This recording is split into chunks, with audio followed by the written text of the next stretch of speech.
नमस्कार, सादर प्रणाम। मैं doctor Om Prakash Mishra, the Sanket live से। मैं ये जो स्टोरी आपके सामने पेश करने जा रहा हूँ, जिसके बारे में चर्चा करने जा रहा हूँ, वो महिलाओं से जुड़ी। आए दिन महिलाओं के साथ कहीं न कहीं कोई न कोई अप्रिय घटना होती रहती है। समाचार पत्र उठा के देख लीजिए, टीवी चैनल्स उठा खोल के देख लीजिए, कहीं न कहीं कोई न कोई घटना होती ही रही। उसी घटना पर हम विस्तार से चर्चा करेंगे, लेकिन हम घटनाओं की चर्चा नहीं कर रहे हैं, हम उस उद्देश्य पर को रेखांकित कर रहे हैं जिसके जरिए सब कुछ होता रहता है। बड़े बड़े शहरों में ऐसी छोटी मोटी घटनाएं होती रहती हैं। ये वो वाक्य है जिसे सुनते ही देश की हर महिला समझ जाती है कि हम इस मुद्दे पर सरकार और समाज की ओर से मामला बंद का ठप्पा लग चुका है। बेंगलुरु की हालिया घटना भी कुछ अलग नहीं थी। लड़की को खुलेआम मोलेस्ट किया गया, लड़का मौके से भाग गया। पुलिस थोड़ी हरकत में आई और फिर मंत्री जी ने घोषणा कर दी कि लीगल एक्शन लिया जाएगा, लेकिन साथ ही एक लाइन में यह भी जोड़ दिया कि बड़े शहरों में छेड़छाड़ और मोलेस्टन तो होता ही रहता है। सवाल यह है कि कब तक होता रहेगा, और इससे भी बड़ा सवाल, क्या ये वाकई होने वाली चीज है? अगर किसी समाज में महिलाओं का शोषण इतना आम हो गया है कि लोग उसे सामान्य घटना की तरह देखने लगे हैं, तो समाज बीमार नहीं बल्कि बेहोश हो चुका है। हमारे देश में ये होता रहता है। कल्चर कोई नया नहीं है, सालों से सुना जा रहा है कि लड़के हैं गलती हो जाती है। लड़की रात में बाहर गई क्यों थी? उसने ऐसे कपड़े पहने क्यों थे? अभी पिछले दिनों तो अदालत ने भी कह दिया था, हाई कोर्ट ने, कि भाई इसकी जिम्मेदार वो स्वयं, वो तो दोस्त थी, जरूर आपसी सहमत रही होगी। इन बयानों की किस्में इतनी हैं कि एक पूरा राजनीतिक घोषणा पत्र इन्हीं से बढ़ जाएगा। हर बार जब कोई लड़की किसी भयावह अनुभव से गुजरती है तो नेता लोग प्रैक्टिस किए हुए जवाब पढ़ते हैं, हम जांच कर रहे हैं, दोषी को बख्शा नहीं जाएगा, कानून अपना काम करेगा।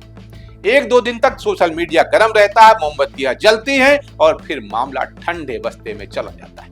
तब तक कोई और लड़की किसी और शहर में उसी दर्द से गुजर रही होती है और वही चक्र दोहराया जाता है। डर और दर्द को इतनी बार देखा है कि वो सामान्य लगने लगे। महिलाएं हर दिन ट्रॉमा का सामना करती हैं, बस में, मेट्रो में, दफ्तर में, पार्क में और कभी कभी तो अपने घर में। लेकिन लोगों की प्रतिक्रिया जो होनी है वो होती रहती है। ये तो असामान्य है, उसे हम इतनी बार सुनते सुनते सामान्य यानी नॉर्मल बात बैठते हैं। पुरुषों को महिलाओं की तकलीफें समझ क्यों नहीं आती हैं? शायद इसलिए क्योंकि हमने कभी उन्हें सिखाया ही नहीं कि महिलाओं की आजादी कोई छूट नहीं, उनका अधिकार। जब बचपन से लड़कों को सिखाया जाए कि लड़के थोड़े शरारती होते हैं, जब फिल्मों में छेड़खानी को रोमांस दिखाया जाए, जब स्कूलों की तरह में यौन शिक्षा की जगह शर्म करो पढ़ाया जाए, तो पुरुषों को कैसे समझ में आएगा कि लड़की के लिए घर से बाहर निकलना फ्रीडम नहीं बल्कि फाइट है। जब समाज ये मान लेता है कि लड़कियों को ही अपना बर्ताव संभालना चाहिए, तो फिर पुरुषों को अपनी सीमाएं कौन बताएगा? नेताजी से एक सवाल है, आपको किस लिए चुना गया? अगर आपके राज्य में महिलाएं खुद को असुरक्षित महसूस करती हैं, तो आप किस बात के नेता हैं? सिर्फ बड़े शहरों की ही क्यों, छोटे शहरों, गांव, कस्बों का भी हाल भी वही है। आज मैं लखनऊ की एक घटना जो आज के समाचार पत्रों में बनी है उस पर चर्चा करता हूं, उसको लाता हूं। बंथरा में मेहंदी लगवाने के लिए ले जा रहा ब्यूटिशियन और उसकी चचेरी बहन से 3 युवकों ने रेप का प्रयास किया। 5 किलोमीटर दौड़ाते रहे कार, मना करने पर मारा चाकू। दूसरी घटना आसियाना लखनऊ की है। महिला बैंक कर्मी को बंधक बना गैंग रेप में 3 दबोचे। एक और है लखनऊ में ही गोसाईगंज, युवती का वीडियो बनाकर धरा गया।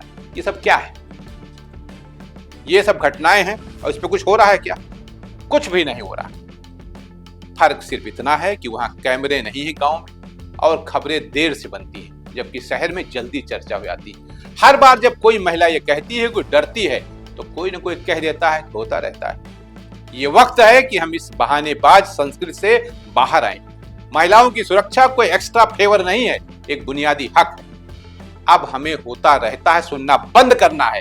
अब समय आ गया कि बंद होना चाहिए कहने और उस पर अमल करने का जरूरत है। आज के लिए इतना ही। नमस्कार।